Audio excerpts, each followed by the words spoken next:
দর্শক স্বাগত সোশ্যাল ইসলামী ব্যাংক নিবেদিত 7 দিনে। মঙ্গলবারে 7 দিন মানে নদী, প্রাণ, প্রকৃতি, পরিবেশ এসব নিয়ে আমরা কথা বলি। এই সময়ের বাংলাদেশের মানুষ বলা হচ্ছে যাদের বয়স 30 থেকে 40, তারা এত গরম কখনো এর আগে অনুভব করেননি। আজকেই আবহাওয়া অফিসের যে সর্বশেষ তথ্য, তাতে দেখা যাচ্ছে 43.8 ডিগ্রি সেলসিয়াস সর্বোচ্চ তাপমাত্রা আজকে রেকর্ড করা হয়েছে যশোরে। এবং এখন পর্যন্ত এই মৌসুমে 11 জনের মৃত্যু হয়েছে হিট স্ট্রোকে, এটি বলছে স্বাস্থ্য অধিদপ্তর। এই যখন অবস্থা, এপ্রিল মাস আজকে শেষ হয়ে যাচ্ছে, কালকে আমরা মে মাসে ঢুকে যাচ্ছি এবং সাধারণত অন্যান্য বছরের অভিজ্ঞতা থেকে আমরা যেটি দেখি যে মে মাসে তাপমাত্রা থাকে আরও বেশি। এখন প্রশ্ন হলো, কালকে থেকে যে নতুন মাসটি শুরু হচ্ছে, তাপমাত্রা কি আরও বাড়বে? তাহলে কোনো স্বস্তির খবর নেই। এবং এই যখন পরিস্থিতি, তখন খেয়াল করবেন যে সোশ্যাল মিডিয়ায় এখন একটা নতুন আলোচনা খুব জোরে সোরে সামনে আসছে যে রাস্তাঘাট, অবকাঠামো, শিল্প কলকারখানা গড়ে তুলবার নামে বছরের পর বছর ধরে আমাদের যে বনভূমি উজাড় করা হয়েছে, লক্ষ লক্ষ গাছ কাটা হয়েছে, এবছর যে অনেক বেশি তাপমাত্রা অনুভূত হচ্ছে, তার জন্য এই নির্বিচারে গাছ হত্যা একটা বড় কারণ, এটি বলা হচ্ছে। আবার এই জোয়ারে অনেকেই বলছেন চলেন গাছ লাগাই, কিন্তু কথা হচ্ছে যে গাছ কখন লাগাতে হবে, কোথায় কি গাছ লাগাতে হবে, সেই জ্ঞানটুকু আমাদের আছে কিনা। এবং সবচেয়ে বেশি আলোচনা যেটি এখন সামনে আসছে যে রাস্তাঘাট, অবকাঠামো নির্মাণের নামে যে গাছ কাটা হলো, আদৌ প্রয়োজন ছিল কিনা? গাছ কি তাহলে উন্নয়নের শত্রু? গাছ রেখেই উন্নয়ন করা যায় না? এসব প্রশ্নের উত্তর আজকে খুঁজতে চাই। আমাদের সঙ্গে আছেন স্টুডিওতে প্রকৃতিবিদ নিসর্গী মোকাররম হোসেন, এবং আছেন আমাদের সঙ্গে গবেষক, পরিবেশ গবেষক মুস্তাফা ইউসুফ। তিনি একসময় সক্রিয় সাংবাদিক হিসেবেই আমরা তাকে চিনতাম। ইউসুফ ভাই, আপনাকে স্বাগত। আমাদের সঙ্গে অনলাইনে যুক্ত আছেন আবহাওয়াবিদ ডক্টর মোহাম্মদ আবুল কালাম মল্লিক। জনাব আবুল কালাম মল্লিক, আপনাকে দিয়ে শুরু করি। আপনাদের আজকের যে সবশেষ রেকর্ড দেখছি যে 43.8 ডিগ্রি সেলসিয়াস তাপমাত্রা রেকর্ড করেছেন যশোরে, এবং আজকেই যেভাবে শুরু করলাম আমি, যে আজকে এপ্রিল শেষ হয়ে যাচ্ছে, কালকে মে মাস শুরু হচ্ছে, এই পুরো এপ্রিল মাস জুড়ে আমরা যে ধরনের দাবদাহ দেখলাম, মানুষের জীবন অস্থির, কালকে থেকে যে নতুন মাসটি শুরু হচ্ছে, তাপমাত্রা কি এই ধারাবাহিকতা থাকবে, নাকি আরো বাড়বে, নাকি একটু কমবে? আপনাকে ধন্যবাদ। আসলে আপনারা জানেন যে 1 এপ্রিল থেকে আজকে 30 এপ্রিল পর্যন্ত সারা বাংলাদেশে আস্তে আস্তে তাপপ্রবাহের বিস্তার লাভ করেছে। এবং যদি আমরা বলি যে মাস হিসেবে এবং এরিয়া কভারেজ হিসেবে, কিন্তু এপ্রিল মাস জুড়ে এত বড় দীর্ঘব্যাপ্তিকাল তাপপ্রবাহ আমাদের আগে ছিল না। এটি গত 76 বছরের মধ্যে সবচেয়ে দীর্ঘব্যাপ্তিকাল বিশিষ্ট তাপপ্রবাহ বয়ে যাচ্ছে শুরু করে। এবং আমরা আশা করছি যে আগামী 2 তারিখ থেকে দেশের পূর্বাঞ্চলে বৃষ্টিপাতের সম্ভাবনা রয়েছে, সেই সাথে একটি দমকা বাতাস, ঝোড়ো হাওয়া সহ বৃষ্টি অথবা বজ্রবৃষ্টি, কোথাও কোথাও শিলাবৃষ্টি যদি হবে, তাহলে আমাদের এই তাপমাত্রা কিছুটা কমে গিয়ে দেশের পূর্বাঞ্চলের তাপমাত্রা কমে গিয়ে কিছুটা স্বস্তিদায়ক পরিস্থিতি তৈরি হতে পারে। আজকে আমি সন্ধ্যা 6টা থেকে পরবর্তী 48 ঘন্টার জন্য আমরা আবার একটা হিট অ্যালার্ট মেসেজ দিয়েছি, কারণ আমরা মনে করি যে আমাদের পর্যবেক্ষণ ব্যবস্থা, আমাদের গাণিতিক মডেলের পূর্বাভাস সবকিছু এবং সিনোপটিক প্যাটার্ন অনুসরণ করে আমরা দেখি যে আমাদের দেশের রংপুর, রাজশাহী, খুলনা বিভাগ এবং ঢাকা বিভাগের পশ্চিমাঞ্চলে এই কোথাও এই তাপপ্রবাহ 2 তারিখ পর্যন্ত অব্যাহত থাকার সম্ভাবনা রয়েছে। সেই জন্য আজকে সন্ধ্যা থেকে বাংলাদেশ আবহাওয়া অধিদপ্তর নতুন করে 48 ঘন্টার জন্য আবার পুনরায় আমরা হিট অ্যালার্ট মেসেজ দিয়েছি। তবে আপনারা জানেন যে আমাদের মে মাসও কিন্তু উষ্ণতম মাস, কারণ এই মাসেই সর্বোচ্চ রেকর্ডকৃত তাপমাত্রা 45.1 ডিগ্রি সেলসিয়াস এই মে মাসে উঠেছিল 1972 সালের 18 মে। এবং এই যশোরে আজকে তাপমাত্রা রেকর্ড করা হয়েছে 43.8 ডিগ্রি সেলসিয়াস। এর চেয়ে বেশি তাপমাত্রা কিন্তু আমরা 1960 সালের 15 এপ্রিল আমরা যশোরে রেকর্ড করেছি 0.5 ডিগ্রি সেলসিয়াস। সুতরাং মাস হিসেবে মে মাস উষ্ণতম মাস, এবং এই মে মাসেও তাপপ্রবাহ বয়ে যায়। আমরা আশা করি যে মৃদু থেকে মাঝারি, আশঙ্কা করি আমরা মৃদু থেকে মাঝারি ধরনের 2 থেকে 3টি তাপ প্রবাহ, আমরা দাবদাহ বলি না, আমরা তাপ প্রবাহ বলি। সুতরাং এই তাপ আপনি যেটি বলছিলেন যে 2 তারিখে থেকে কিছু বৃষ্টি হতে পারে পূর্বাঞ্চলে, অর্থাৎ সিলেটের দিকে, ঢাকা বা অন্যান্য অঞ্চলের কি অবস্থা? সেসব জায়গার মানুষের জন্য কোনো সুখবর আছে? হ্যাঁ, আপনাকে ধন্যবাদ। আমরা অনেক আগ থেকেই বলে আসছি যে ঢাকা বিভাগের পূর্বাঞ্চল, সিলেট বিভাগ, ময়মনসিংহ বিভাগ, চট্টগ্রাম বিভাগ এবং বরিশাল বিভাগের কিছু অংশে ২ তারিখ থেকে বৃষ্টি শুরু হবে। তবে এর বিস্তার মধ্যাঞ্চল পর্যন্ত হবে। ৩ তারিখের দিকে সাধারণত পূর্বাভাসের ক্ষেত্রে ৬ ঘন্টা একটু আগাম বা পিছনে হতে পারে। সেই কারণে এই এতটুকু অনিশ্চয়তাকে মাথায় রেখে যদি আমরা বলি যে হ্যাঁ ৩ তারিখ থেকে ঢাকায় বৃষ্টিপাতের সম্ভাবনা রয়েছে। তাছাড়া এই এই মে মাসে যেহেতু আমাদের ভূপৃষ্ঠ উত্তপ্ত, যেকোনো সময়ই খুবই স্থানীয়ভাবে বজ্রমেঘ তৈরি হতে পারে এবং এইসব স্থানীয়ভাবে যেসব হাইলি লোকালাইজড বজ্রমেঘ তৈরি হয় তা কিন্তু 0 থেকে 6 ঘন্টার মধ্যে এর বৈশিষ্ট্য এবং তার গঠন প্রকৃতি এবং কোন দিকে সে ধাবিত হবে সুস্পষ্টভাবে বোঝা যায়। একে নাউকাস্টিং বলে। সুতরাং আমরা আশা করি যে ৩ তারিখের পরে দেশের বিভিন্ন অঞ্চলে কিন্তু এই বৃষ্টিপাত হতে পারে এবং এই যে বিদ্যমান তাপপ্রবাহ এবং কিছুটা কমতে পারে, কিন্তু সেই বৃষ্টির পরে আবার অনেকটাই প্রশমিত হতে পারে। কিন্তু সেই বৃষ্টির পরে আবার নতুন করে তাপপ্রবাহ বা আপনারা যে শব্দই বলেন দাবদাহ যেটাই বলেন সেটা আবার বাড়বে কিনা, মানে সেরকম কোনো পূর্বাভাস আছে কিনা? মানে সেই বৃষ্টির সাময়িক নাকি এটা একটা দীর্ঘ একটা মোটামুটি? না, আপনাকে আমরা আগেই বলেছি আমাদের মে মাস কিন্তু উষ্ণতম মাস এবং এই মাসে বজ্রঝড় তৈরি হয়, পাশাপাশি এই বজ্র এবং তাপপ্রবাহ অব্যাহত থাকে। যেহেতু মে মাস উত্তপ্ত মাস, এই মে মাসেও অনেক সময় স্বল্প মেয়াদের ৩ দিন, ৫ দিন, ৭ দিন এবং আমাদের এই মাসে টানা ১৩ বা ১৪ দিনের টানা তাপপ্রবাহের রেকর্ডও রয়েছে আমাদের অতীতে। সুতরাং আমরা আশঙ্কা করছি যে এই তাপপ্রবাহ বিশেষ করে এই মে মাসেও ২ থেকে ৩টি মৃদু থেকে মাঝারি ধরনের এবং ১ থেকে ২টি তীব্র বা অতি তীব্র তাপপ্রবাহ এই মে মাসেও আমাদের ক্লাইমেটোলজিক্যালি বৈশিষ্ট্য অনুযায়ী আমরা এটা ধারণা করছি। তার মানে খুব একটা সুখবর আসলে নেই। যেন আবুল কালাম মল্লিক, একটু অন্য প্রসঙ্গে যাই। আপনি সোশ্যাল মিডিয়ায় খেয়াল করবেন যে মানুষেরা যে লিখছেন যে নানা কারণেই প্রচুর গাছপালা, লক্ষ লক্ষ গাছপালা কাটা হয়েছে। এবছরের যে গরমের তীব্রতা, তার জন্য এই কর্মকাণ্ডকে দায়ী করা হচ্ছে। আবহাওয়াবিদ হিসেবে আপনার কি মনে হয় যে এবছরের তাপমাত্রা বাড়ার পেছনে এই গাছপালা, অপরিকল্পিতভাবে গাছপালা কাটার একটা কি ভূমিকা আছে? আপনাকে ধন্যবাদ। আসলে তাৎক্ষণিকভাবে এই গাছপালা কাটা তাৎক্ষণিক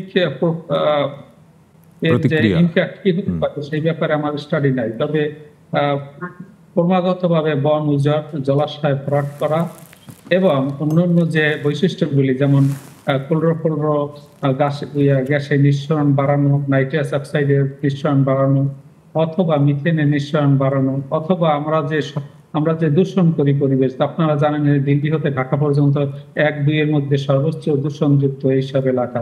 সুতরাং এই দূষণের মাত্রা বাড়লে এই দূষিত কণাগুলো যেগুলো আমাদের বাতাসে বেশি বাড়ায় তারা কিন্তু তাপ অ্যাবজর্ব করে এবং আমাদের লোয়ার লেভেলের তাপমাত্রাকে কিছুটা বাড়িয়ে দিয়ে তাপমাত্রা ব্যক্তিকাল একটু বৃদ্ধি করতে পারে। তবে আমি আপনাদের কাছে একটু সময় চেয়ে নিচ্ছি যে এই যে গাছপালা যে উজাড়ীকরণ, আপনারা জানেন যে আমাদের রেপিড আরবানাইজেশন প্রসেস চলছে। আর্থসামাজিক উন্নয়ন এবং টেকসই উন্নয়নের জন্য আমাদের এই ডেভেলপমেন্ট প্রসেস অব্যাহত রাখতে হবে। পাশাপাশি শর্ট টার্ম, মিডিয়াম টার্ম এবং লং টার্মের জন্য আমাদের কিন্তু বৃক্ষ রোপণ করতে হবে অবশ্যই।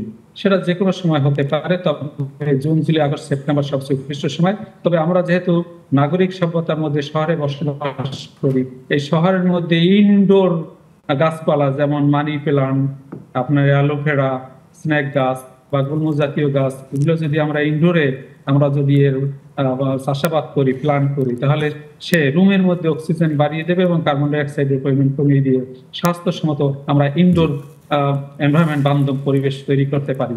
সেই কারণে এর জন্য তো কোনো মাস নাই, গ্রীষ্মকাল নাই, শীতকাল নাই, যে কোনো সময় এই পরিবেশ বান্ধব ইনডোর প্লান্টেশনের জন্য আমি আপনাদের মাধ্যমে আবহাওয়াবিদ হিসেবে সকলকে মানে আহ্বান জানাচ্ছি যে ইনডোর প্লান্টেশন ত্বরান্বিত করা খুবই প্রয়োজন। জি জনাব ডক্টর মোহাম্মদ আবুল কালাম মল্লিক, আপনাকে অনেক ধন্যবাদ আমাদের সঙ্গে যুক্ত হওয়ার জন্য। আমরা মোকাররম ভাই বিরতিতে যাব, তার আগে একটু সংক্ষেপে যদি যাই যে এই যে পরিস্থিতির মধ্যে দিয়ে যাচ্ছি, আপনার জীবদ্দশায় এত গরম কখনো ফিল করেছেন? গরম অনুভব করেছি, কিন্তু এতটা মনে হয় তীব্র ছিল না। এবং সেটা আমি যখন খুব ছোট, ধরেন 30 বছর আগের কথা যদি বলি বা 35 বছর আগের কথা, হয়তো খুব গরম পড়ছে, হঠাৎ করে কালবৈশাখী ঝড় হলো। রাইট, এইটা তো বড় প্রশ্ন। এবার বৈশাখ মাস চলে গেল প্রায়, তাই না? হ্যাঁ, কালবৈশাখী কোথায়? বৈশাখ চলেই গেলে, এবং বৈশাখ আসার আগেই কিন্তু কালবৈশাখী Right. শুরু হতে দেখেছি আমরা। মেঘ ধরলো, ঝড় বৃষ্টি হলো, ঠান্ডা হয়ে গেল। আবার পরের দিন খুব তাতানো সূর্য উঠলো, গরম উষ্ণ হলো, right. আবার 2-1 দিন পর কালবৈশাখী হলো, আবার একটু ঠান্ডা হলো। এইভাবে কিন্তু আমরা দেখেছি। কিন্তু এখন যে পরিস্থিতির মধ্যে পড়েছি আমরা, যে প্রতিনিয়তই যে পরিমাণ উষ্ণতা এবং যে পরিমাণ তাপদাহ আমরা দেখতে পাচ্ছি, সেটা আসলে মানে একেবারে মানে আমাদের বাইরে চলে যাচ্ছে, আমাদের সহনীয় হচ্ছে না, অসহনীয় মানে অবস্থা। আজকে বৈশাখ মাসের 17 তারিখ, 17 তারিখের মধ্যে কয়টা কালবৈশাখী হলোই তো না, কালবৈশাখী আসলে সেই অর্থে হয়নি। তাহলে মানে আমাদের জীবন থেকে কালবৈশাখী হারিয়ে গেল। ঢাকার বাইরে 2-1টি হয়েছে অল্প স্বল্প, কিন্তু ঢাকায় কালবৈশাখী হয়নি বলেই চলে একেবারে। তো এই যে পরিস্থিতি, এটার জন্য আসলে আমরা একটু আগে আবহাওয়াবিদ সাহেব বলেছেন যে অনেক ধরনের বিষয় আছে, এবং আমরা নাগরিক হিসাবে, সাধারণ মানুষ হিসাবে আমরা যেটা অনুভব করি সেটা তো আমরা বলতেই পারি যে আসলে আমরা চারপাশে আমাদের যে পারিপার্শ্বিক পরিস্থিতি, অর্থাৎ ঢাকা শহরে পুরোটাই একটা অপরিকল্পিত নগরায়ন আমরা দেখতে পাচ্ছি। আমাদের একদিকে হলো উন্মুক্ত বায়ু চলাচলের কোনো অবস্থান নেই, তারপরে হলো জলাশয়গুলো আমরা ভরাট করেছি, যে খালগুলো ছিল ঢাকার ভিতরে প্রবাহমান, সে খালগুলো আমরা সব ধ্বংস করেছি, নষ্ট করেছি, দখল করেছি। মানে প্রকৃতি থেকে আপনি যত বেশি গাছ এবং জল হাওয়া করে দেবেন, আপনার তাপমাত্রা তত বাড়বে। খুব সহজ সায়েন্স। হ্যাঁ, এবং আমরা দেখছি যে অবকাঠামো, এই যে মেট্রো রেল আমাদের অনেক স্বস্তি দিচ্ছে যদিও যাতায়াতে, কিন্তু মেট্রো রেলের যেখানে ল্যান্ডিং স্টেশন, সেই জায়গাটা পুরোটাই কিন্তু একটা জলাশয় ছিল, বিরাট একটা জলাশয় লেক ছিল। এটাও কিন্তু ধীরে ধীরে ভরাট হয়ে গেল, এবং সেখানে ল্যান্ডিং স্টেশন হতে পারতো, এবং সেটা রেল লাইন স্থাপন হতে পারতো, সেখানে অবকাঠামোগুলো উপরে থাকতে পারতো, নিচে জলাশয়টা থাকতো। কিন্তু এটা এইটাকে কেন্দ্র করে আপনার বাসার কাছে ফার্মগেটে যে মেট্রো রেলের যে স্টেশন, ওখানে আনোয়ারা উদ্যান একটা পার্ক ছিল, ছোট আকারে পার্ক, কিন্তু খুব সুন্দর সবুজ ছিল, তাই না? আমাদেরও কাছাকাছি। কিন্তু ওই পার্কটা কিন্তু শেষ, এখন সেখানে শপিং মল টল হবে টবে শুনি আর কি। ওই পার্কটা তো শেষ হলো আমার চোখের সামনে, এবং এখানে পার্কের উল্টো দিকে ইন্দিরা রোড ঘেঁষে কতগুলো রেইন ট্রি ছিল, রাইট, হ্যাঁ, অনেক বড় বড় রেইন ট্রি ছিল। এই গাছগুলো ধীরে ধীরে সব শেষ হয়ে গেল। হ্যাঁ, এরকম অনেকগুলো, যেমন আমরা এই যে পান্থকুঞ্জ যে পার্কটা, যেটা পান্থকুঞ্জ তো শেষ, কত বছর ধরে মানে টিনের বেড়া দেয়া, যেখানে উন্নয়ন কাজ চলছে। একটা পার্কের উন্নয়ন কাজ কত বছর ধরে চলবে? সেখানে মেট্রো রেলের নাকি কিছু ব্যাপার স্যাপার ছিল, তারা এখানে কিছু এখনো অনেক তাদের ম্যাটেরিয়াল আছে, এক্সপ্রেসওয়ে করার জন্য ওখানে কিছু ইকুইপমেন্ট দেখতেছি। এইসব বিষয়গুলো ঘিরে ওখানে পুরো জিনিসটা, অর্থাৎ নাগরিকরা একদিকে পার্কের সুবিধা থেকে বঞ্চিত হলো, আরেকদিকে মানে উদ্ভিদ, সেখানে গাছপালাগুলো কেটে সেই জায়গাটাকেও একেবারে গাছপালাহীন করা হলো। এই প্রক্রিয়া কিন্তু প্রায় পুরো শহরেই হয়েছে নানাভাবে। আমরা আমি হয়তো দেখিনি, কিন্তু আমি পড়েছি যে আমাদের আব্দুল গনি রোড থেকে ওই 0 পয়েন্টের অঞ্চল থেকে ঢাকা মেডিকেল পর্যন্ত এখানে গগন শিরীষের একটা বিরাট অ্যাভিনিউ ছিল, তারপর এখানে ছিল হলো সিলভার ওকের একটা বিরাট অ্যাভিনিউ ছিল। তো এই গাছগুলো কিন্তু সব ধীরে ধীরে সব হারিয়ে গেল, মানে হত্যা করা হয়েছে in the name of development, তাই তো? একটা ছোট্ট বিরতির সময় মুস্তাফিজ আপনার কাছে আসবো। দর্শক, আজকে আমরা কথা বলছি এই দুঃসহ গরমে গাছ আমাদের ভরসা কিনা, সমাধান কিনা। সঙ্গে থাকবেন, ফিরছে একটু পরেই।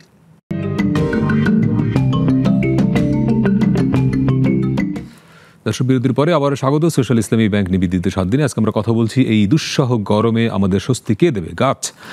মুস্তাফা ইউসুফ, আপনি দীর্ঘদিন সাংবাদিকতা করেছেন, যদি এখন একটু উন্নয়ন সংস্থায় কাজ করেন এবং পরিবেশ নিয়ে কাজ করেন। আপনার একটা দুটো রিপোর্ট আমি যদ্দূর মনে করতে পারি যে 2000-ই ওই অঞ্চলে রেল লাইন যখন হয়, তখন কি পরিমাণ গাছ কাটা হয়েছে। এবং সম্প্রতি আপনি খেয়াল করবেন যে ফেসবুকে অনেকেই লিখছেন যে মিরসরাই ইপিজেড করতে গিয়ে কত লক্ষ গাছ কেটেছে। যদি এটা নিয়ে পক্ষে বিপক্ষে মতামত আছে, অনেকে বলছেন যে সংখ্যাটা বলা হচ্ছে সংখ্যাটা সেরকম না। আসলে কি মানে ওই অঞ্চলে রাস্তাঘাট, ইপিজেড বা অন্যান্য কলকারখানা করতে গিয়ে কি পরিমাণ গাছ কাটা হয়েছে, আসলে তার কোনো সঠিক চিত্র কি পাওয়া যায়? হ্যাঁ, এটা যদি আমরা বন বিভাগের তথ্য দেখি, বন বিভাগ মানে যখন কোনো ইকোনমিক জোন নেওয়া হয় বা বনের মধ্যে কোনো ডেভেলপমেন্ট ওয়ার্ক প্রজেক্ট যখন নেওয়া হয়, তখন বন বিভাগকে একটা অ্যাসেসমেন্ট করতে হয় যে এখানে এই ডেভেলপমেন্ট ওয়ার্কের কারণে কি কি ইম্প্যাক্ট পড়তে পারে। সো তারা যেমন একটা ইনভেন্টরি করে কি পরিমাণ গাছ কাটতে হবে, এই গাছের মূল্য কত, কি কি প্রজাতির গাছ, ছোট বড় কি পরিমাণ গাছ সংখ্যা এখানে হতে পারে, ওয়াইল্ড লাইফটাও দেখে। হ্যাঁ, ওয়াইল্ড লাইফটাও একই সাথে থাকে। তো ওই ইনভেন্টরির রিপোর্ট যেটা আমি আমার রিপোর্ট করতে গিয়ে আমি সংগ্রহ করেছি, ওখানে আমি দেখেছি যে মিরসরাই ইকোনমিক জোনে তাদের গাছের সংখ্যা হচ্ছে, যে পরিমাণ গাছ কাটা হয়েছে ছোট বড় সব প্রজাতির গাছ মিলিয়ে, সেটা হচ্ছে প্রায় 5.2 মিলিয়ন 5.2 মিলিয়ন মানে 52 লাখ গাছ ওখানে কাটা হয়েছে। এবং ওই 52 লাখ গাছের যে ম্যানগ্রোভ ফরেস্ট, এটা সৃষ্টি করা হয়েছিল হচ্ছে স্বাধীনতার পর। 52 লাখ গাছ কাটা হচ্ছে, এটা বলছেন আপনি বন বিভাগের তথ্য? হ্যাঁ, ইনভেন্টরিতে ওটা উল্লেখ আছে, স্পষ্ট উল্লেখ আছে। এবং ওখানে 7,000 হরিণের মেনশনও করা আছে, যে এই বনের মধ্যে 7,000 হরিণের আবাস। সেই হরিণগুলো কোথায় গেল তখন? হরিণগুলো হচ্ছে ওখানে যে শ্রমিকগুলো এনে যে গাছ কাটা হয়েছে, হাজার হাজার লাখ লাখ যে গাছ কাটা হয়েছে, শত শত শ্রমিক বাইরে থেকে এনে ওখানে গাছ কাটা হয়েছে। অনেকের হরিণগুলো হচ্ছে অনেক শ্রমিকের হাতে মারা পড়েছে, অনেকে এগুলো জবাই করে খেয়েছে, হরিণগুলো পালিয়ে গেছে, লোকালয়ে চলে গেছে, ওখানে মানুষজন ধরে খেয়েছে। এটা একটা দিক। আরেকটা হচ্ছে 2000-এর রেল লাইন করতে গিয়ে যেটা হয়েছে, 3টা ফরেস্টের ভেতর দিয়ে হচ্ছে এই রেল লাইনটা গেছে। 102 কিলোমিটার রেল লাইন, তার মধ্যে হচ্ছে 27 কিলোমিটার 3টা ফরেস্টের ভেতর দিয়ে গেছে। এই 3টা ফরেস্ট হচ্ছে, একটা চুনতি ওয়াইল্ড লাইফ সেঞ্চুয়ারি, একটা হচ্ছে মেধা কচ্ছপিয়া, আর একটা হচ্ছে আপনার ফাঁসিয়াখালী এই ন্যাশনাল পার্ক। এই 3টা ফরেস্টের ভেতর দিয়ে, এই 3টা ফরেস্ট হচ্ছে আমাদের অনেক পুরনো বন। এই পুরনো বনে হচ্ছে অনেকগুলো মাদার ট্রি আছে, শতবর্ষী মাদার ট্রি এর আবাস ছিল হচ্ছে এই বন। এবং মোস্ট ইম্পর্টেন্টলি, যে IUCN যে এশিয়ান এলিফ্যান্টকে ক্রিটিক্যালি এন্ডেঞ্জার্ড স্পেসিস হিসেবে ঘোষণা দিয়েছে, ওই হাতির 16টা করিডোর ছিল ওই 3টা ফরেস্টের ভেতর দিয়ে। এই রেল লাইনটা করতে গিয়ে যেটা হলো, এটা বন বিভাগের ইনভেন্টরি রিপোর্টে দেখা যাচ্ছে যে তারা 7,20,000 গাছ কেটেছে, তার মধ্যে প্রায় 5% হচ্ছে আপনার মাদার ট্রি। এবং ইকোলজিতে মাদার ট্রির ভূমিকা কিন্তু অসাধারণ। একটা মাদার ট্রি যে পরিমাণ ইকোলজিক্যাল সার্ভিস দেয় একটা ফরেস্টের মধ্যে, সেটার আর্থিক মূল্য কিন্তু 100 কোটি টাকার বেশি। এই সবগুলা গাছ কাটা হয়েছে বিকল্প থাকা সত্ত্বেও। মানে এই রেল লাইনটাকে আমরা এক্সিস্টিং যে হাইওয়ে আছে, চট্টগ্রাম কক্সবাজার যে হাইওয়ে আছে, ওই হাইওয়ের পাশ দিয়ে আমরা নিয়ে যেতে পারতাম। কিন্তু আমরা ভূমি অধিগ্রহণের টাকাটা সেভ করার জন্য আমরা এই রেল লাইনটাকে নিয়ে গেছি হচ্ছে বনের ভেতর দিয়ে। ইন্টারেস্টিং বিষয় হচ্ছে, আমরা গ্লোবাল প্ল্যাটফর্মে যে COP28 হলো গ্লাসগোতে, আমরা ওখানে কমিটমেন্ট করে আসছি যে 2030-এর মধ্যে আমরা বাংলাদেশে ডিফরেস্টেশনটা কমিয়ে আনবো, শূন্যের কোটায় নিয়ে আসবো। আমরা গ্লোবাল প্ল্যাটফর্মে এই ঘোষণাগুলো দিচ্ছি, এবং বাংলাদেশে এসে আমাদের পলিসি মেকাররা বন কাটার হচ্ছে সিদ্ধান্ত দেয়, এবং যত উন্নয়ন প্রকল্প আছে এগুলাকে সবারই চিন্তা থাকে কিভাবে বনের মধ্যে ঢোকানো যায়।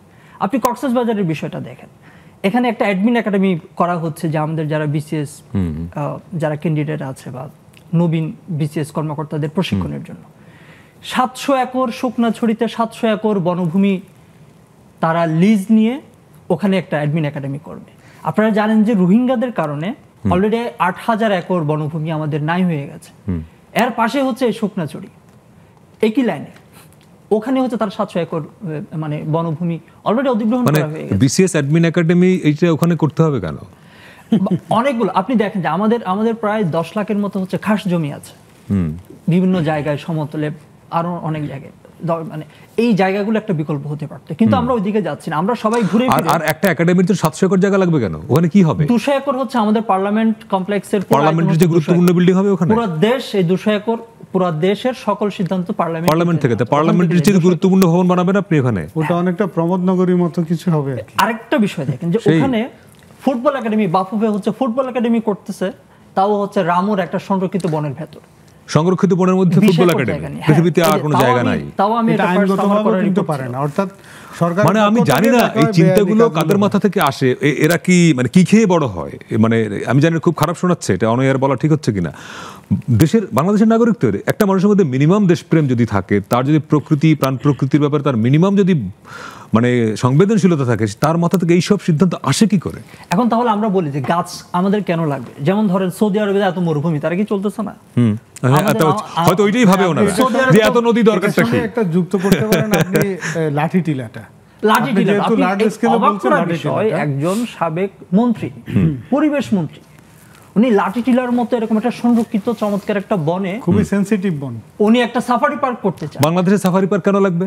দুটো তো আছে। আপনি প্রাকৃতিক ভাবে দুটো বন্য প্রাণী সংরক্ষণ করতে পারেন, এটা আপনার ব্যর্থতা। আপনি বলতেছেন আপনি বাইরে থেকে বন্য প্রাণী, আপনি আফ্রিকা থেকে সিংহ হাতে নিয়ে আসবেন, জিরাফ নিয়ে আসবেন। আপনি নিজের দেশের আপনি হাতি বাঁচাতে পারছেন না, নিজের দেশের আপনি এই যে সজারু বাঁচাতে পারছেন না, আপনি ফিশিং ক্যাট বাঁচাতে পারছেন না, শিয়াল বাঁচানো যাচ্ছে না, আপনি এগুলো আপনি আফ্রিকা থেকে সিংহ নিয়ে আসবেন, আপনি ওখানে এনে এটা করবেন। এই মাইন্ডসেটটাকে আমরা বলি হচ্ছে প্রকৃতিকে হচ্ছে কলোনিয়াল দৃষ্টিভঙ্গি থেকে দেখা, যে ব্রিটিশরা একটা লেগেছে আমাদের এখানে রেখে গেছে, যে এত বন দরকার নাই, এত নদী খাল, মানে ওনাদের মাথার মধ্যে এটা যে পৃথিবীর অসংখ্য শিল্পোন্নত দেশের তো বাংলাদেশের মধ্যে এত নদী নাই, তো এত নদী দরকার থেকে ভরাট করো, ভরাট করা যায়, এত ফরেস্টেরও দরকার, এত ফরেস্ট দরকার নাই। ফরেস্টকে কিভাবে মানে যা কিছুকে ক্যাশ করা যাবে না সেগুলোকে রাখা যাবে, মানে সবই মোকাররম ভাই বিবেচনা করা হচ্ছে টাকা দিয়ে। যে একটা গাছ, আমি কয়েকদিন আগে লিখলাম যে গাছ যখন সিএফটির বিষয় হয়, যে একটা বড় গাছ সেগুন গাছ, সেটা যদি সিএফটি করেন তাহলে কত টাকা দাম হয়, তাহলে ওটা রাখলে আপনি অক্সিজেন দিচ্ছে, যে ছায়া দিচ্ছে, অক্সিজেন এবং ছায়া তো আপনি টাকায় কনভার্ট করতে পারতেছেন না, কিন্তু গাছটা কেটে ফেললে তো ওটা সিএফটির হিসাব। বিষয় হলো কি, ধরেন আপনার যখন আপনি উন্নয়ন করতে যাবেন, উন্নয়ন কিন্তু পরিবেশের প্রতিপক্ষ সব সময়। এখন কথা হচ্ছে যে আমাদের যারা নীতি নির্ধারক তারা কিন্তু মাইন্ডসেট হচ্ছে যে, এটা আমি মুস্তাফা ইউসুফের ফেসবুক থেকে নিয়েছি, বাংলাদেশের পাহাড়ের চিত্র, এটা কোনো কথা হতে পারে? কোন সভ্য দেশে এটা সম্ভব? এরকম পাহাড় ধ্বংসযজ্ঞ কি মেনে নেওয়া আমাদের পাহাড় তো সবুজ না, পাহাড় পুরোটাই এরকম, এরকম পুরো পাহাড়গুলো এরকম মনে হচ্ছে যে শিল্পীর আঁকা সবুজ। এটাকে মানুষ হত্যা করলে জেনোসাইড বলি আমরা, এটাকে তো একটা ইউএন একটা টার্ম দিয়েছে, ইকোসাইড। বাহ, এটাকে বলা হচ্ছে ইকোসাইড। মানে আমরা ইন্টারন্যাশনাল প্ল্যাটফর্মে গিয়ে সাইন করে আসছি প্রকৃতি সুরক্ষার জন্য, এসে আবার ইকোসাইড করছি। আমি যেটা বলতে যাচ্ছিলাম যে নীতি নির্ধারকরা কিন্তু যখন কোনো একটা কিছু পরিকল্পনা করে, তারা কিন্তু বিকল্পটা ভাবেন না, তারা শুধু ভাবেন যে গাছটা কাটতে হবে, এটাই তাদের মাথায় থাকে। যখন কোনো বিকল্প অপশন থাকে সেই অপশনটা নিতে হয়। যেমন উনি বলছিলেন যে এটা বিকল্প পথে আমরা যেতে পারছি। হ্যাঁ, আমার রেল লাইনটা উনি তো পরিষ্কার করে বলেন, আমি সড়কের পাশ দিয়ে তো রেল লাইনটা, তাই তো হওয়ার কথা। আমি অধিগ্রহণের টাকা বাঁচাতে গিয়ে আমি তাহলে ওই যে আপনি মাদার ট্রি কাটলেন, আপনি কত হাজার মাদার ট্রি কাটলেন, এবং ও কত বছর ওর বয়স, এবং ও কি পরিমাণ প্রকৃতিতে তার সার্ভিস দিচ্ছে, আপনি সেইটা টাকায় কনভার্ট করেন। আমাদের ইকোসিস্টেমের মধ্যে একটা মাদার ট্রি যে কি ভূমিকা রাখে, সেটা তো যারা উদ্ভিদ নিয়ে কাজ করেন, প্রাণ প্রকৃতি নিয়ে কাজ করেন, তারা বুঝবেন। স্বাভাবিকভাবে তো একজন দেখতে পাবেন যে একটা বনভূমি বা একটা গাছের কি ভূমিকা আছে, সেখানে ওয়াইল্ড লাইফ সহ সবকিছু। এই যে পলিনেশনটা হয়, পলিনেশনটা কিভাবে হয়? একটা জায়গা যদি পুরো ফাঁকা থাকে, আপনি সেখানে পলিনেশন কিভাবে হবে? পলিনেশন না হলে আপনার কৃষি তো ক্ষতিগ্রস্ত হবে। এখন লাইফ সাইকেল ঠিক থাকবে না।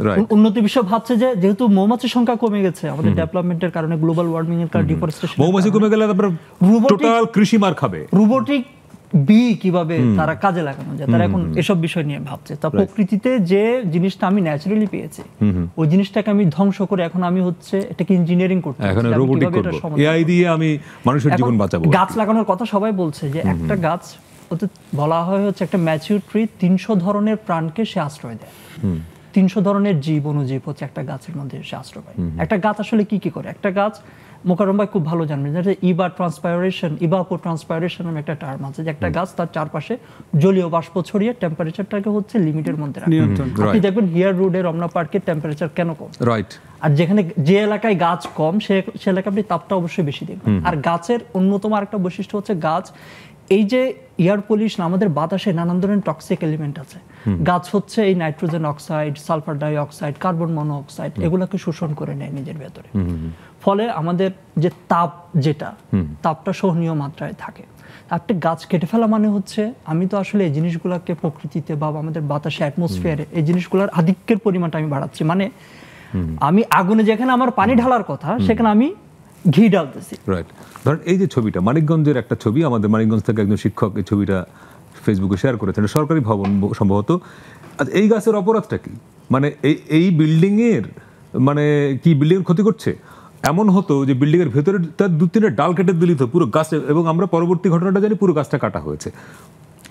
এটা আসলে আমাদের ওই যে বললাম, সব জায়গায় মানে গাছ কাটাটাই হলো একটা বিষয় যে সব। এবং আপনারা দেখছেন প্রতি বছরই এবং প্রতি মাসে আমরা প্রায় দেখি বিভিন্ন বড় বড় সড়কগুলোতে রোড সাইডের গাছগুলো কাটা হচ্ছে, এবং সেটাকে নাম্বারিং করে কাটা হয়। আমি একবার যশোর থেকে নড়াইলের একজন এই ছবিটা দেখে একজন লিখেছেন ওখানে যে এই যে এক একটা গাছ কেটে রাখলে মনে হয় এক একটা মৃতদেহ, মানে মানুষের মৃতদেহ। যশোর থেকে নড়াইল যাওয়ার পথে আমি দেখলাম যে এরকম অনেকগুলো গাছের মধ্যে বিশাল বিশাল নাম্বারিং দেওয়া। তা আমি ওইটা নিয়ে একবার লিখলাম আর কি। আসলে আমরা লিখতে পারি, এরপরে এটা থামানো তো আর আমাদের বিষয় না। এখন এই যে মানে আমাদের চারপাশে যে গাছ কাটার যে উৎসব, এটা কিন্তু আমাদের আগ্রাসী যে মনোভাব সেটারই একটা না ওইটাই, ওই যে ওই যে ইউসুফ ভাই যে জায়গাটায় ফোকাস করলেন যে আপনার বাংলাদেশের এত জায়গা থাকতেও সেই বিসিএস একাডেমি, ফুটবল একাডেমি, সেই রামুর মতো সংরক্ষিত সংবেদনশীল, প্রাকৃতিকভাবে সংবেদনশীল জায়গায় বনের মধ্যে করতে হবে কেন? মানে কার মাথা থেকে আসে এগুলো এবং আসে কিভাবে? এটা কিন্তু আইনগতভাবে কিন্তু আপনি পারবে, এটা একটা বন রিজার্ভ আইনের ফরেস্টে মানে ফরেস্ট লতে বলা আছে যে একটা রিজার্ভ ফরেস্ট আপনি অনুমতি ছাড়া ঢুকতে পারবেন না, কিন্তু ফরেস্টার আপনাকে কিন্তু গুলি করতে পারে। অনুমতি ছাড়াই রিজার্ভ ফরেস্টে আপনি ঢোকার কোনো মানে ওয়ে নাই। কিন্তু দেখেন যত ধরনের এনক্রোচমেন্ট, কোন ধরনের এনক্রোচমেন্ট, বাড়িঘর থেকে শুরু হয়ে মার্কেট থেকে আপনি কক্সবাজার আর চট্টগ্রামের ফরেস্টের মধ্যে যান, কাগজে কলমে ফরেস্ট আছে কিন্তু বাস্তবে ওটা মার্কেট হয়ে গেছে। ইভেন ফরেস্টের ভেতর আবাসিক এলাকা পর্যন্ত হয়ে গেছে। ফরেস্ট মানে পার্বত্য অঞ্চলে কিছু কিছু ফরেস্ট অঞ্চলকে হচ্ছে ইউনিয়ন ঘোষণা করা হয়েছে। চিন্তা করেন। এবং সবচেয়ে আরো এটার সঙ্গে আরো সবচেয়ে খারাপ চিত্র, যেটা ভয়াবহ চিত্র, সেটা হলো যে ফরেস্ট যেটুকু আমরা আছে, যেটুকু টিকেছে, ওর মধ্যে একাশিয়া আর হলো সেগুন, ইউক্যালিপটাস, এটির বড় জায়গা। আমরা কয়েকদিন আগেই একটা গণমাধ্যমে রিপোর্ট এলো যে ঢাকা শহরে যে গাছ, হয়তো গাছ কম নাই অনেক জায়গায়, কিন্তু তার মধ্যে একটা বিরাট অংশের গাছ আমার পরিবেশের উপযোগী না। তার মানে আমি কি গাছ লাগাচ্ছি সেই চিন্তাটা আমার মাথায় নাই, অর্থাৎ কোথায় কি গাছ লাগাবো সেই ডিসিশনটা কে নিচ্ছেন? একজন আমলা ডিসিশন নিচ্ছেন যেখানে গাছ লাগানো হবে, সেখানে মোকাররম হোসেনকে ডাকবে না। আর একটা বিরতি নিয়ে আসছি দর্শক, ফিরছে আরেকটা ছোট্ট বিরতি নিয়ে, সঙ্গে থাকবেন।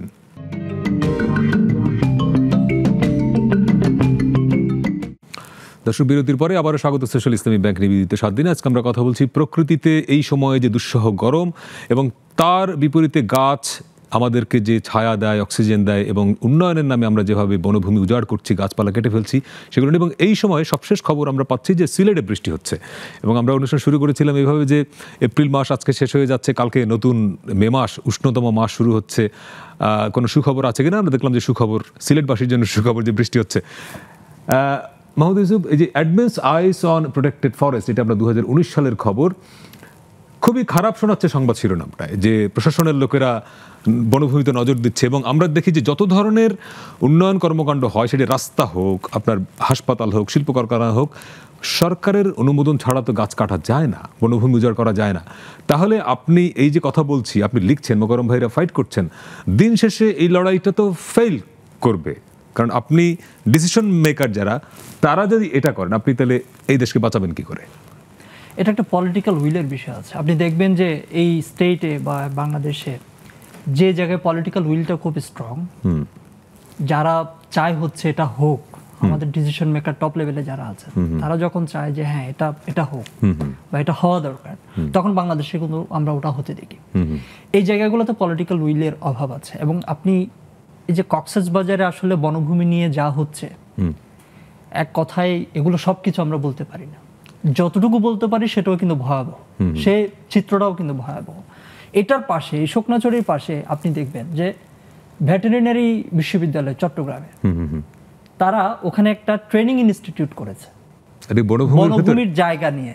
5 একর বনভূমির জায়গা বাংলাদেশ সরকার থেকে তারা নিয়ে প্রোটেক্টেড ফরেস্টের ভিতর নাম দিয়েছে তারা ট্রেনিং ইনস্টিটিউট। তারা ওখানে মূলত করেছে একটা অবকাশ যাপন কেন্দ্র, কক্সবাজারে গেলে যাতে ওখানে থাকে। এইটাই মোকাররম ভাই একটু আগে বলছিলেন যে আসলে বিনোদন কেন্দ্র করতে চাই, এখানে ট্রেনিং কি শিখাবেন না শিখাবেন, ওই একই ট্রেনিং ঢাকার কোনো একটা রেসিডেন্সিয়াল একটা কমিউনিটি সেন্টার আপনি ট্রেনিং দিতে পারেন। চট্টগ্রাম শহরে জায়গার ট্রেনিং সেন্টারের তো অভাব নাই, কিন্তু আপনার সংরক্ষিত বনাঞ্চলে, নদীর পাড়ে, গ্রামে গিয়ে আপনার এত বড় স্ট্রাকচার করতে হবে কেন? কিন্তু আপনি তো অবকাশ যাপন কেন্দ্র করতে চান, এটা তো বলতে পারবেন না, আপনাকে দিতে হবে একটা না, আপনাকে দেখাইতে হবে এটা ট্রেনিং সেন্টার, এটা ট্রেনিং সেন্টার। সো আপনি দেখেন যে ওখানে গিয়ে তারা হচ্ছে থাকে, অবকাশ যাপন কেন্দ্র হিসেবে এটা আছে। আর এই অ্যাডমিন একাডেমিটার বিষয়টাও প্রায় সেম। ওখানে আপনার এটা ফলো আপ করে কি হয়েছে ওখানে? না, ওটা এখন হচ্ছে কেরানীগঞ্জে, যে প্রথম আলো একটা ফলো আপ রিপোর্ট করলো, এটা তাদের অধিগ্রহণে এটা থাকবে, তাদের অধিগ্রহণেই থাকবে। ভবিষ্যতে কখনো দরকার হলে তারা এটা হয়তো করতেও পারে। আপাতত ওখানে এটা হচ্ছে না। যে আমি 2019 এটা করেছি, এটা করার পর থেকে এখনো পর্যন্ত ওখানে কোনো ধরনের মার্কিং ডিমার্কেশনটা তারা করেছে। মোকাররম ভাই, একটা বিষয় আপনি খেয়াল করবেন যে এই যখন গরমের কারণে গাছপালা নিয়ে কথাবার্তা হচ্ছে, তো একজন লোক লিখলেন নরসিংদী থেকে, একজন সাংবাদিক আমজাদ হোসেন, উনি লিখলেন যে সিলেট নরসিংদী যে এখন রোড সম্প্রসারিত হচ্ছে, সেখানে অসংখ্য গাছপালা কাটা হচ্ছে। এবং আপনি নিশ্চিত থাকেন এই যে পদ্মা সেতু হবার ফলে এখন তো কুয়াকাটায় মানুষের যাতায়াত বেড়েছে, ওখানে পায়রা বন্দর হয়েছে, ফলে ঢাকার সঙ্গে দক্ষিণাঞ্চলে বিশেষ করে বরিশাল বেল্টের যোগাযোগটা সহজ হয়েছে, বেড়েছে। কিন্তু আপনার এক্সপ্রেসওয়ে যেখানে শেষ হলো ভাঙ্গায়, তারপর থেকে বরিশালের ওই রাস্তাটা কিন্তু খুবই ন্যারো। এখন এটা 4 লেন হবে। এখন এই 4 লেন করতে গিয়ে আপনি কত হাজার কত লক্ষ গাছ কাটবেন। তার মানে এটা আরেকটা নতুন আলোচনা কিন্তু আমাদের সামনে আসছে। এখন যেটা প্রশ্ন যে আমি 4 লেন 6 লেন রাস্তা আমি তো চাই, আমার তো যোগাযোগটা মানে ইজি করতে চাই, কিন্তু গাছগুলো মাঝখানে রেখে এটা সম্ভব না। এটা সম্ভব। আমি একটু অন্যভাবে ব্যাখ্যা করি। আসলে আমাদের যেটা করা উচিত ছিল, যেটা আমাদের তৃতীয় বিশ্বে আপনার প্রসঙ্গে যাওয়ার আগে এই যে দেখেন, রোকেয়া ইউনিভার্সিটির প্রফেসর তুহিন ওয়াদুদ লিখলেন এবছর পানি উন্নয়ন বোর্ড 1,04,000 গাছ কেটেছে রংপুর নীলফামারীতে। এখন আপনি কি করবেন? সরকারি প্রতিষ্ঠানগুলো যদি তার প্রতিষ্ঠান করবার নামে এইভাবে লক্ষ লক্ষ গাছ কেটে ফেলে, আপনি এইসব টকশো করে লাভটা কি? মানে আপনি কি করবেন? আমি মোকাররম ভাই শুরু করার আগে আমি জাস্ট একটা ইনফরমেশন দর্শকদের জানার আগে, সেটা হচ্ছে আপনার ফেনী থেকে শুরু করে মিরসরাই হয়ে সীতাকুণ্ড হয়ে তারপর কক্সবাজার মহেশখালী হয়ে এদিকে সাবরাং টেকনাফ রামু হয়ে এই পুরো অঞ্চল যে ন্যাচারাল যে একটা শিল্ড ছিল, যে ম্যানগ্রোভ ফরেস্টের একটা চমৎকার একটা অস্তিত্ব ছিল, এই পুরো অঞ্চলটাই হচ্ছে আপনার এখন নাই হওয়ার পথে। কারণ সবগুলাকে হচ্ছে আপনার হয়তো বেজাকে দেওয়া হয়েছে, ওই ইকোনমিক পার্ক করবে, যেমন বাজার ট্যুরিজম পার্ক করতে চাচ্ছে হচ্ছে সাবরাঙে, মহেশখালীতে হচ্ছে তারা ইকোনমিক জোন করতেছে। মহেশখালীর মতো একটা চমৎকার একটা পাহাড়ি দ্বীপ, বাংলাদেশের একমাত্র পাহাড়ি দ্বীপ, যেখানে আজকে আপনি এই যে ইস্টার্ন রিফাইনারি হচ্ছে তারা ওয়েল রিফাইনারি করেছে ওখানে, তারপর হচ্ছে এখন এই ট্যুরিজম পার্ক হবে ওখানে। আপনি সোনাদিয়া দ্বীপের মতো একটা ইউনিক একটা আইল্যান্ড আমাদের, যেখানে হচ্ছে আমি পাখিটার নামটা ভুলে গেছি, স্যান্ড পাইপার শুধুমাত্র ওই দ্বীপে পাওয়া যায়। সারা পৃথিবীর কয়েকটা জায়গায় এটার অস্তিত্ব আছে, আর হচ্ছে আমাদের সোনাদিয়া দ্বীপে এরকম বিরল প্রজাতির যে আবাস, যে আইল্যান্ড, আরো অনেক কিছু আছে ওখানে, সামুদ্রিক কাছিম, ডিম পাড়ে, কোরাল হয়তো থাকতে পারে, অনেক কিছু আছে এত ইউনিক। আপনি গেলে খুবই এখনো কিছু অস্তিত্ব আছে, আপনি গেলে সৌন্দর্য দেখলে এত ভার্জিন বিচ অবাক হয়ে যাবেন। মালদ্বীপের চেয়েও সুন্দর এই জায়গাটা। এই জায়গাগুলো আমরা এখানে নষ্ট করে ফেলতেছি। এই যে ট্যুরিজম পার্কের নামে এগুলাকে অধিগ্রহণ করা হয়েছে। পার্ক মানে সেখানে কতগুলো বিল্ডিং বানাবে, দ্যাটস এখনো তো কিছু করে না, এগুলা পার্ক হিসেবে তারা হচ্ছে অধিগ্রহণ করেছে, কিন্তু ওখানে মানুষ যে ম্যানগ্রোভ ফরেস্ট কাটতেছে। যোগ করে একটু সোনাদিয়া দ্বীপে কয়দিন আগে আমাকে একজন পরিবেশ কর্মী বললেন যে ওখানে যে প্যারাবন আছে যেটা, সেগুলো ধ্বংস করে ওখানে চিংড়ির ঘের করছে, এটা একটা ভয়াবহ লবণে করছে। কয়দিন আগে আমাকে বললেন, আমার একটা করার চিংড়ির ঘের করা মানে ওই এলাকার ইকোলজি শেষ, ওগুলো করছে এখন শেষ করে ফেলা তার মোকাররম ভাইয়ের কাছে। আসলে আমি যেটা বলতে চাচ্ছি যে আমাদের এই সাধারণ মধ্যবিত্তদের বাহন হওয়া উচিত ট্রেন, যেটা আমরা ভারতেও দেখছি। ট্রেন এবং নদীমাতৃক দেশের প্রধান যোগাযোগ ব্যবস্থা তো হবে নৌপথ। আপনি সমস্ত নৌপথ খেয়ে ফেলছেন। নৌপথ আমরা খেয়ে ফেলেছি। নৌপথে আমাদের আমরা সেদিকে নজর দেই নাই। আমাদের অনেক পুরনো ট্রেন লাইন বন্ধ হয়ে গেছে, যদিও এখন নতুন করে ট্রেন লাইন করা হচ্ছে।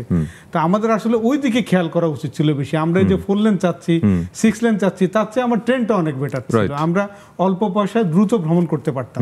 এখন 6 লেন করতে গিয়ে, 4 লেন করতে গিয়ে আমাদের গাছ কাটতেই হচ্ছে। আপনি যেটা বলেছেন, অবশ্যই আমরা যেটা যশোর রোডের গাছগুলো নিয়ে আমরা আন্দোলন করেছিলাম, সেটা এখন গাছটা কাটা বন্ধ রয়েছে।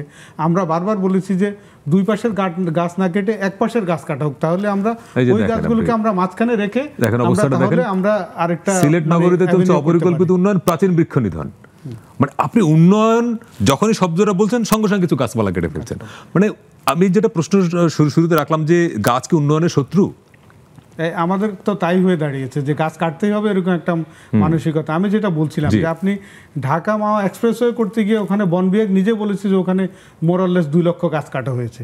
এটা হয়তো বেশিও হতে পারে। এখন তার বিপরীতে কি গাছ লাগানো হলো, তারা হয়তো সেটাকে হাইলাইট করার চেষ্টা করে যে আমরা এতগুলো কেটেছি, এতগুলো লাগিয়েছি। এবং বন বিভাগ বরাবর যে কথাটা বলে সেটা এই নিউজের মধ্যে আছে, গাছ রক্ষার কোনো সুযোগ নেই আসলে। সহজ কথা বলে দেয় সে।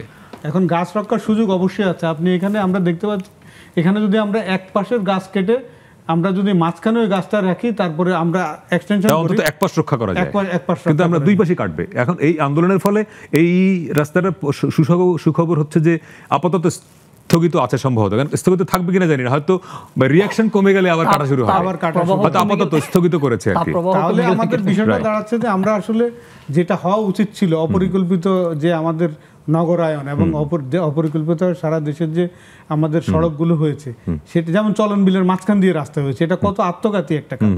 এরকম সারা দেশে হয়েছে। চলন বিলের মাঝখানে, আপনি হাওড়ের মাঝখানে করেছেন না, অল ওয়েদার রোড হয়েছে এই যে কিশোরগঞ্জে। এটা আসলে মানে কোনো মতেই কাঙ্ক্ষিত না। কারণ একজন মানুষ যদি নিজের দেশপ্রেম, আপনি বলেছেন যে একটা ন্যূনতম দেশপ্রেম যদি একজন মানুষের মধ্যে না থাকে, যারা নীতি নির্ধারক পর্যায়ে, তাদের চিন্তার মধ্যে যদি চেষ্টাই করছেন না। মাথার মধ্যে তো হচ্ছে প্রজেক্ট, মাথার মধ্যে হচ্ছে টাকা। আপনি যখন যখন টাকাটা মাথার মধ্যে কাজ করে তখন তো তার পক্ষে দেশপ্রেমটা কাজ করে না। আরেকটা বিরতি নিয়ে আসছি দর্শক, ফিরছে আরেকটা ছোট্ট বিরতি নিয়ে, সঙ্গে থাকবেন।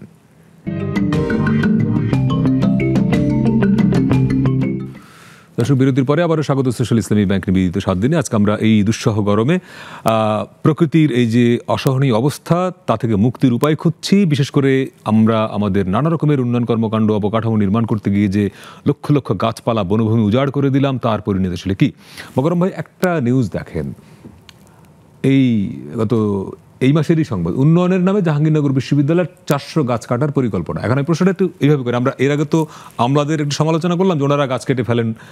ইউনিভার্সিটির মতো জায়গায় তো দেশের সবচেয়ে মেধাবীরা থাকেন, অধ্যাপকরা থাকেন, ওনারা কি করে একটা বিল্ডিং বানাতে গিয়ে 400 গাছ কাটার অনুমোদন দেন? আসলে জাহাঙ্গীরনগর বিশ্ববিদ্যালয়ের এই প্রবণতাটা দীর্ঘদিনের। আমরা দেখি যে প্রতি বছরই এটা নিয়ে আন্দোলন হয়, হাউকাউ হয়, এবং আন্দোলনের ফলে যে কিছু হয় না তার প্রমাণ হচ্ছে এই। আসলে কিছু হয় না, কারণ এটা একটা পর্যায়ে কিন্তু বিল্ডিং হয়ে যায়। এটা কিন্তু ওখানে আমরা যতদূর জানি ওখানে কোনো মাস্টার প্ল্যান নাই।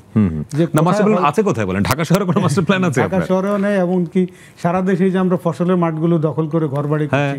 আমরা গত সপ্তাহে এটা নিয়ে শো করলাম যে কিভাবে প্রতি বছর ফসলি জমি এবং কৃষি নির্ভর বাংলাদেশ একটা সময় আমদানি নির্ভর হবে। আমি যেখানে আমার গ্রামের বাড়ির পেছনে যে মাঠ ছিল, খোলা মাঠ, সেটা এখন দেখেছি পুরো আটকে গেছে, মানুষ ঘরবাড়ি করে পুরো ভরাট করে ফেলেছে। এখন আমি আমার সেই মাঠটা এখন সহজ যুক্তি, যে এত মানুষ থাকবে কোথায়? আপনি চলন বিলের পরে হচ্ছে সবচেয়ে ফসলের জন্য সবচেয়ে বড় ভান্ডার হচ্ছে আমাদের গুমাই বিল, রাঙ্গুনিয়ার। এই গুমাই বিলে আমি গতকাল একটা ছবি দেখলাম ফেসবুকে, যে বিশাল বিশাল ভবন হচ্ছে, মানে দখল হয়ে যাচ্ছে, আটকানো যাচ্ছে না। এখন কিছু বাস্তবতা আছে, যে ধরেন মানুষ বাড়ছে, এত লোক থাকবে কোথায়, এটা যেমন এক। আবার গ্রামের দিকে যত আধুনিক বিল্ডিং দেখবেন, অধিকাংশই বড় লোকরা অবকাশ যাপন কেন্দ্র বানায়, বছরে 2 বার যায় এবং বিরাট দেয়াল ঘিরে রাখে এবং সামনে সাইনবোর্ড থাকে কৃষি প্রজেক্ট এরকম থাকে। ভেতরে হয়তো 4-5টা গাছপালা আছে, 2টা গরু আছে, কিন্তু কৃষি প্রজেক্ট বিশাল জায়গা দখল করে, এবং এটা অধিকাংশই হচ্ছে বড় লোকদের অবকাশ যাপন কেন্দ্র। এবং এই জায়গাটা থেকে ঢাকায় আমরা একটু ফিরি, যে আমরা কয়েকদিন আগে একটা রিপোর্ট দেখলাম যে ঢাকা শহরে যে গাছপালা একটা বড় অংশই হচ্ছে পরিবেশের জন্য উপযোগী নয়। তার মানে গাছপালা থাকাটাই যথেষ্ট তো নয় না। এখানে আমরা যেটা সবসময় বলি, এবং আমি তো 25 বছর ধরে এই বিষয় নিয়ে লিখছি এবং এটা নিয়ে কথা বলছি, আন্দোলন করছি নানানভাবে, নানান প্ল্যাটফর্ম থেকে, আমাদের সংগঠন থেকেও আমরা প্রতিনিয়ত বলছি যে আসলে ঢাকাকে একটা মাস্টার প্ল্যানের মধ্যে আনা দরকার, বিশেষ করে প্ল্যান্টেশনের জন্য। আমাদের বিল্ডিং কোড যেমন থাকা উচিত, আমাদের সড়ক কোড যেমন থাকা উচিত, আমাদের যে জলাশয়গুলি ভরাট হয়ে গেছে সেগুলি আবার কিভাবে আবার ফিরিয়ে আনা যায়, বিশেষ করে খালগুলো বেদখল হয়ে গেছে। পাশাপাশি আমাদের প্ল্যান্টেশনের জন্য এটা খুবই গুরুত্বপূর্ণ। গাছটা আপনি লাগাবেন কোথায়? এই যে শিরোনামটা দেখেন, গাছ লাগাবো কোথায়? কংক্রিট গিলে খেয়েছে ঢাকার সবুজ। আপনার জায়গা কই? গাছ যে লাগাবেন, ধরেন আমি 1000 গাছ লাগাবো, আমাকে জায়গা দেন আপনি না। তারপরে আমি মনে করি একেবারে নাই যে তা না। যেমন আমরা যদি কলকাতার দিকে তাকাই, কলকাতাও কিন্তু এরকম ফাঁকাই ছিল, তারা কিন্তু প্রচুর গাছ লাগিয়েছে, ফুটপাত এবং বিভিন্ন অবকাঠামোর চারপাশে গাছ লাগিয়ে কলকাতাকে কম্পারেটিভলি অনেক সবুজ করেছে। কলকাতা যথেষ্ট সবুজ আগে কিন্তু ছিল না, 30 বছর আগে কলকাতা এত সবুজ ছিল না, কিন্তু অনেক নতুন গাছ আছে কলকাতা শহরে, এবং মানুষ অত্যন্ত সংবেদনশীল, গাছগুলোকে ডিস্টার্ব করে না, নষ্ট করে না। এইটা হলো মূল জায়গা, যে মানুষ কতটা সংবেদনশীল। আমাদের দেশে তো এটা খুব অ্যাবসার্ড যে আপনি একটা গাছ লাগিয়ে গেলেন, সেই গাছটা আগামী বছর এসে পাবেন আপনি 2 দিন পরে সেই গাছটা না। তো এই জন্য আমরা বলছি আসলে ঢাকায় গাছ লাগানোর জন্য যে কাজটি করা উচিত, একেবারে জোন বাই জোন এই কাজটা ভাগ করে যারা এই বিষয়ে জ্ঞান রাখেন তাদেরকে সঙ্গে নিয়ে। মুশকিল হলো যে যখন গাছপালা নিয়ে কোনো একটা মিটিং হয়, 2 নগর কর্তৃপক্ষ যারা যখন একটা আলোচনা করে, তখন সেখানে সবাই নিজের পকেট থেকে 2-4টি গাছের নাম বলেন, যে এখানে 2টো শিমুল গাছ লাগিয়ে দেন, ওখানে 2টি কলা গাছ লাগিয়ে দেন। এইরকম একটা হাস্যকর বিষয়। এবং পুরো সিটি কর্পোরেশনের বলের ভিতরে কিছু যারা উদ্ভিদ নিয়ে কোনো কিছুই জানেন না, কিছু বোঝেন না, এই ধরনের কিছু লোক সেখানে যুক্ত হয়ে তারা কাজগুলো পরামর্শ দিচ্ছেন এবং কাজগুলো করছেন। তো সুতরাং পুরো জিনিসটাই, যেমন আমরা দেখছি উত্তর সিটি কর্পোরেশন অনেক গাছ লাগিয়েছে, এটা খুব ভালো উদ্যোগ। আপনি দেখবেন যে যা গাছ লাগিয়েছে তার অর্ধেকই কিন্তু ইতিমধ্যে হাওয়া হয়ে গেছে, এবং যে গাছগুলো লাগানো হয়েছে সে গাছগুলো কি আদৌ সেই জায়গার জন্য ফিট কিনা। উপরে অনেকগুলো ইলেকট্রিকের খুঁটি আছে, সামনে তারপরে পাশে সড়ক আছে, ডালপালা চলে যাবে ওখানে, আপনি কিভাবে হাঁটবেন, কিভাবে গাড়ি চালাবেন, এই ধরনের বিষয়গুলো। আমি কোথায় কি গাছ লাগাবো সেই বোধটা আমার থাকতে হবে। এবং না, এখানে অবশ্যই বিশেষজ্ঞ পর্যায়ের লোক থাকতে হবে, এবং আমরা যেটা বলি যে সবসময় আমাদের রাউন্ড দ্য ইয়ার একটা প্ল্যান করতে হবে, 6 ঋতুর বিন্যাস থাকতে হবে ঢাকা শহরে গাছে। যে আমি যে গ্রীষ্ম চলে গেলে আর কোনো ফুল দেখি না, বর্ষায় কি কোনো ফুল নেই বাংলাদেশে? 5,500 প্রজাতির একটা শরতে কাশফুল দেখতে আমাকে তো সেই ঢাকার বাইরে যেতে তাহলে আমি কেন এটা রাখতে পারছি না? আমি এখনো বিশ্বাস করি যে ঢাকা শহরে যদি আমরা চেষ্টা করি এবং যারা এই বিষয়ে জ্ঞান রাখেন তাদেরকে নিয়ে যদি উদ্যোগ নেওয়া হয়, জোন বাই জোন একসঙ্গে হবে না আসলে, তাহলে কিন্তু ঢাকাকে 6 ঋতু শহর বানানো সম্ভব। যদি যারা অপেশাদার, যারা এই বিষয়ে জানেন না, তাদেরকে নিয়ে যদি সিটি কর্পোরেশন হাস্যকরভাবে কাজটি করতে থাকে, তাহলে অবস্থা এটাই। এবং ওটা প্রজেক্টের অংশ, যে গাছ লাগানো হবে, এটাও গাছ কাটা যেমন প্রজেক্ট, গাছ লাগানোটাও প্রজেক্ট। মানে সবকিছু দিন শেষে যখন মোস্তাফিজ ইউসুফ টাকা দিয়ে হিসাব করেন আমাদের পলিসি মেকাররা, তখন এইখানে আপনি দেশপ্রেম বলেন আপনি রক্ষা করতে পারবেন না। তাহলে এখান থেকে বেরোনোর রাস্তাটা কি? আমি একটা ছোট একটা গল্প, 1 মিনিট যদি আমাকে সময় দেন, আমি একটু কঙ্গোর একটা ঘটনা একটু শেয়ার করতে চাই দর্শকদের সাথে। আপনারা যে দেখবেন অষ্টাদশ শতকে যখন কঙ্গোতে বেলজিয়ান উপনিবেশ স্থাপিত হলো, তখন বেলজিয়ান যে কলোনাইজারদের প্রথম এবং প্রধান টার্গেট ছিল কিভাবে কঙ্গোর যে রেইন ফরেস্ট আছে ওখান থেকে হচ্ছে মূল্যবান গাছগুলো চুরি করে নেওয়া যায়। তো কঙ্গো নদী হয়ে তারা এগুলো নিয়ে যেত, নিয়ে সমুদ্র বন্দরে যেত, জাহাজে করে এগুলো ইউরোপে নিয়ে যেত। এভাবে হচ্ছে ইউরোপের প্রথম দিকের ফার্নিচার ইন্ডাস্ট্রিগুলো দাঁড়াইছে। তো ওদের একটা প্রথম প্রতিবন্ধকতা ছিল হচ্ছে নদীতে জলহস্তির কারণে তারা এগুলো নিয়ে যেতে পারতো না। জলহস্তির ধাক্কায় এগুলো ফেলে দিত, কাঠ ভাটিয়ে যারা নিয়ে যেত তাদেরকে আক্রমণ করতো। তাহলে জলহস্তি মারো। হ্যাঁ, এরা কি করছে, এখন একটা পদ্ধতি উদ্ভাবন করছে যে কঙ্গো নদীর দুই পাশে যারা আদিবাসী ছিল তারা হচ্ছে তীর ধনুক দিয়ে জলহস্তির শিকার করতো। তাদের হাতে তারা হচ্ছে অস্ত্র তুলে দিল, রাইফেল তুলে দিল, এবং এরা সমানে হচ্ছে জলহস্তি মারা শুরু করলো। 5 বা 10 বছরের মধ্যে জলহস্তি নাই হয়ে গেল। এখন ঘটনা তারপরে গাছ নেওয়া শুরু করলো। এখন গাছ তো নিতে পারছে, ঘটনা হয়ে গেছে ওই জলহস্তি প্রতিদিন একটা জলহস্তি 1 কুইন্টাল করে জলজ আগাছা খেত, যে নদীটা ওই আগাছা মুক্ত থাকে। আচ্ছা। এখন জলহস্তি নাই হয়ে যাওয়ার কারণে এখন আগাছায় ভরে গেছে। ওই আগাছাতে হচ্ছে এক ধরনের একটা শামুক হচ্ছে জলহস্তি যে আগাছা খেয়ে ফেলতো, শামুকের ভাগে কম পড়তো বলে তাদের বংশবিস্তারটা কম হতো। এখন যখন প্রচুর আগাছার পরিমাণ বেড়েছে, শামুকের পরিমাণ হচ্ছে সাথে সাথে বেড়েছে, যাতে খাদ্যের যোগানটা বেড়েছে। এখন ওই আদিবাসীরা যখন হচ্ছে ওই শামুকের সংস্পর্শে আসলো, ওই শামুকটা ছিল হচ্ছে সিস্টোসোমিয়াসিস নামে এক ধরনের রোগের ভেক্টর। আচ্ছা। এবং ওই সংস্পর্শে আসার কারণে ওই রোগ হচ্ছে ওই আদিবাসী কমিউনিটির মধ্যে ঢুকলো, এবং ওই আদিবাসী কমিউনিটিটা যে বছর দশকের মধ্যে একেবারে নাই হয়ে গেল। চিন্তা করেন, এটা তো ইকোসিস্টেম, তো প্রত্যেকের সঙ্গে প্রত্যেকের যে যুক্ততা, ওই কারণে বলা হয় যে একটা ইকোসিস্টেমে প্রত্যেকটা এলিমেন্টের একটা সুনির্দিষ্ট একটা পারপাস আছে। এই যে আমরা গাছ কাটছি, আপনি দেখবেন যে ইবোলা থেকে শুরু করে সার্স, বার্ড ফ্লু, তারপর হচ্ছে এই যে আমাদের রিসেন্ট করোনা, এই যে জেনেটিক ডিজিজ, এগুলো তো সবগুলো হচ্ছে আপনার ওয়াইল্ড লাইফ থেকে আসে। রাইট। আমি যে ডিফরেস্টেশন করতেছি, ওয়াইল্ড লাইফের সংস্পর্শে যাচ্ছি, এবং আমার নিজের অস্তিত্বের জন্য একটা ঝুঁকি তৈরি। এবং বলা হয় আমাদের সৌভাগ্য যে সুন্দরবনে রয়্যাল বেঙ্গল টাইগার আছে বলে সুন্দরবনটা আছে, এখনো টিকে আছে। রয়্যাল বেঙ্গল টাইগার না থাকলে সুন্দরবন হাওয়া হয়ে যেত। এবং আপনার চট্টগ্রাম অঞ্চলে যে গভীর বনগুলো টিকে আছে হয়তো হাতির কারণে। যেটা বলছিলাম একসময় মহেশখালী, এই যে ফ্রান্সিস বুকাননের কথা আমরা বলছিলাম যে অফ ইয়ারে, যে ফ্রান্সিস বুকানন যখন 1798 সালে এখানে হচ্ছে সে মশলার চাষ আবাদ করার জন্য যে একটা সার্ভে করতে আসছে, তখন তার ডায়েরিতে সে বর্ণনা করছে যে মহেশখালীতে প্রচুর পরিমাণ হচ্ছে হাতির উপদ্রব সে পেয়েছে। এবং সে আমাদের রাঙ্গুনিয়া অঞ্চলে সে একটা নদী পেয়েছে যেখানে প্রচুর পরিমাণ কুমির আছে। আচ্ছা, আপনি দেখেন এই যে 226 বছরের মধ্যে গুলো আজকে সবকিছু নাই হয়ে গেল। আমাদের সারা দেশে কিন্তু বাঘের নামে অনেক হাট বাজার আছে। আমাদের বাঘের নামে হচ্ছে বাঘ ছিল, বাগেরহাট তার জেলাই আছে। তার মানে হলো না শুধু বাগেরহাট না, আপনি বিভিন্ন জায়গায় গাজীপুরে আছে, রাঙামাটিতে আছে, বিভিন্ন জায়গায়, চট্টগ্রামে টাইগার পাস। তার মানে হলো আপনার এরকম একসময় ওখানে বাঘের চলাচল ছিল। আমিন ভাই, আমাদের বাড়ির নাম, আমাদের পাড়ার নামই হচ্ছে বাঘখায়ারও বাড়ি, যেখানে একসময় নিয়মিত বাঘ হামলা করতে, এবং আমাদের বংশধরেরা পূর্বপুরুষরা হচ্ছে বাঘ হত্যা করেছে ওখানে। এটা আমাদের সুন্দরবনের রক্ষক। কিন্তু আমরা যেটা জানি যে আপনার চট্টগ্রাম অঞ্চলের বনভূমি হাওয়া হয়ে যাওয়ার পেছনে একটা বড় কারণ হচ্ছে হাতি কমে যাওয়া, এবং হাতি কমানোর পেছনে পলিটিক্স ছিল, নানাভাবে হাতিকে খুন করা হয়েছে জলহস্তির মতো।